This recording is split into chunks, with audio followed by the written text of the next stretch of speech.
I've studied the form of comics intimately. I spent a third of my life in a hospital bed with nothing else to do but read.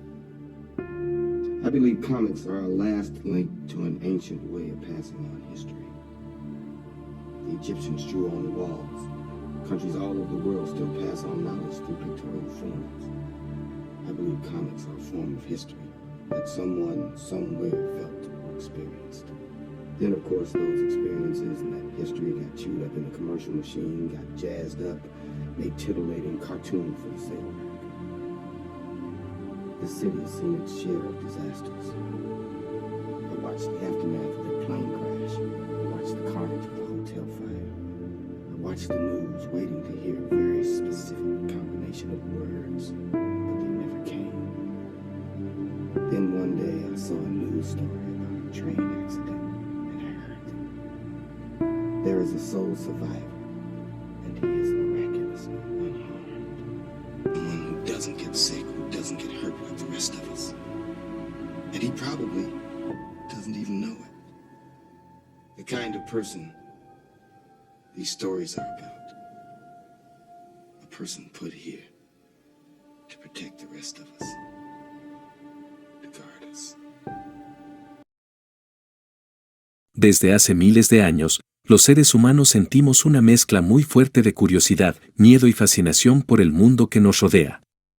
Cuando no entendíamos fenómenos como las tormentas, la muerte o el destino, nuestra mente buscaba respuestas. Y ahí nacían las historias.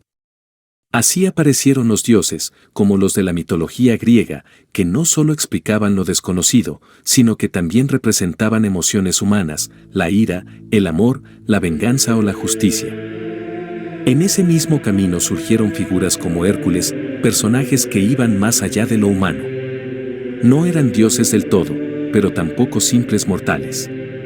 Eran el reflejo de algo muy profundo, el deseo de creer que existe alguien capaz de superar los límites, de resistir lo imposible o de hacer justicia cuando nadie más puede. Por lo tanto, estas creencias no hablan solo de seres poderosos, sino de nosotros mismos.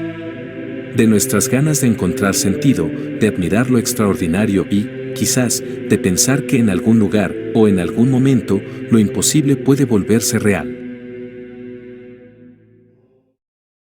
Cuando pensamos en superhumanos en la ficción, hay un nombre que aparece casi automáticamente: Superman. Y no es casualidad. El hombre de acero no solo fue uno de los primeros grandes superhéroes modernos, sino que básicamente definió lo que hoy entendemos como alguien con poderes. Desde su aparición, Superman representó algo más que fuerza o física. Era la idea de que alguien podía tener un poder casi ilimitado, y aún así elegir hacer el bien. En un mundo muchas veces caótico o injusto, este tipo de personaje funciona como una especie de esperanza, alguien que puede salvarte, pero que también decide no dominar, sino proteger. Su importancia en la ficción es enorme porque marcó un antes y un después. Inspiró a generaciones enteras de héroes, historias y universos completos. Pero más allá de eso, conectó con algo muy humano, la necesidad de creer que existe alguien incorruptible, alguien que, incluso teniendo el poder de un dios, sigue actuando como una buena persona. En el fondo, Superman no es solo un personaje. Es una idea. La idea de que el verdadero poder no está en lo que podés hacer, sino en lo que elegís hacer con eso.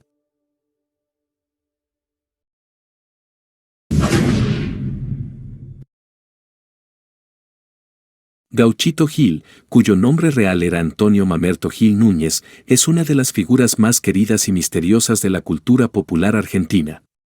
Vivió en el siglo XIX, en una época de guerras civiles, pobreza y mucha injusticia en el interior del país, especialmente en Corrientes.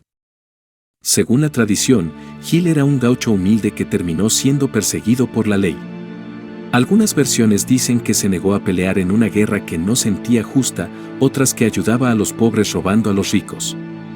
Sea cual sea la verdad exacta, su historia toma un giro clave cuando es capturado y ejecutado.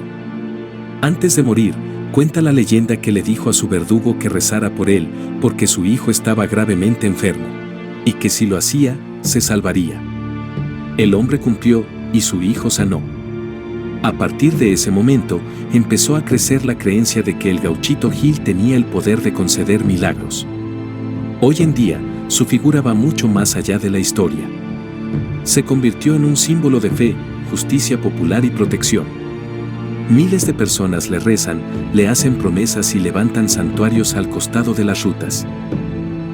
No es un dios oficial, pero para mucha gente es algo igual o incluso más cercano, alguien del pueblo, que sufrió, que murió injustamente, y que aún así sigue ayudando. En el fondo, el Gauchito Gil representa algo muy potente, la idea de que lo extraordinario no siempre viene de seres perfectos o divinos, sino de personas comunes que, por su historia y lo que generan en los demás, terminan trascendiendo lo humano.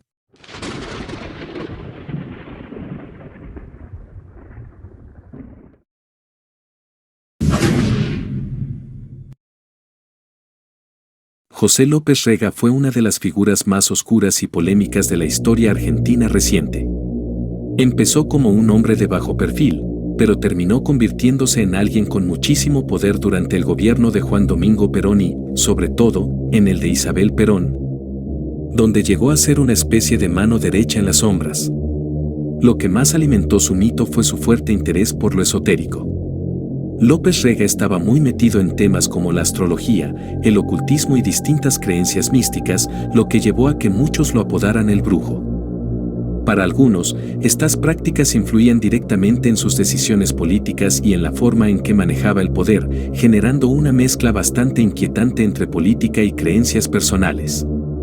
Pero más allá de esa imagen casi mística, lo realmente grave fue su rol en la creación de la AAA, Alianza Anticomunista Argentina, un grupo parapolicial que operó en los años 70 y que estuvo vinculado a la persecución y asesinato de opositores políticos. Este accionar contribuyó a un clima de violencia y miedo que terminó debilitando al propio peronismo desde adentro, generando divisiones profundas y consecuencias muy duras para el país. Con el tiempo, su figura quedó envuelta en una mezcla de realidad y leyenda. Por un lado, está el funcionario poderoso que manejaba decisiones clave, por otro, el personaje rodeado de historias sobre influencias ocultas y manejos en las sombras. Esa combinación es lo que hace que hoy se lo recuerde casi como un símbolo de cómo el poder, cuando se concentra demasiado y se mezcla con creencias personales extremas, puede derivar en consecuencias muy oscuras.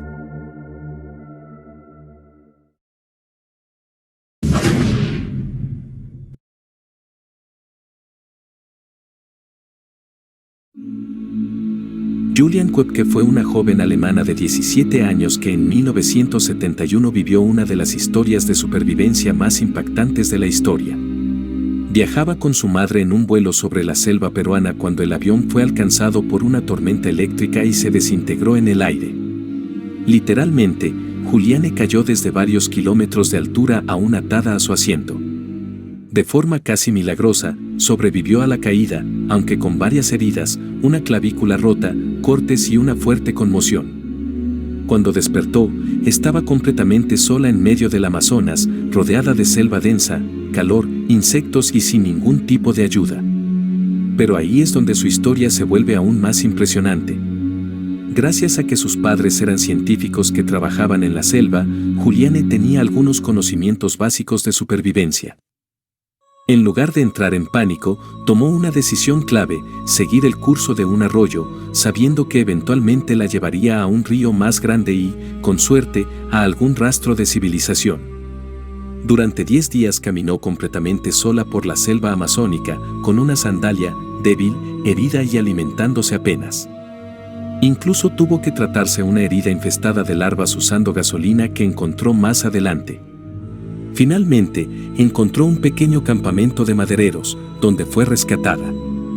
Su historia no solo es impactante por lo extremo del accidente, sino por la fortaleza mental que tuvo para no rendirse en un entorno tan hostil. Es un ejemplo muy real de cómo el conocimiento, la calma y la determinación pueden marcar la diferencia entre la vida y la muerte.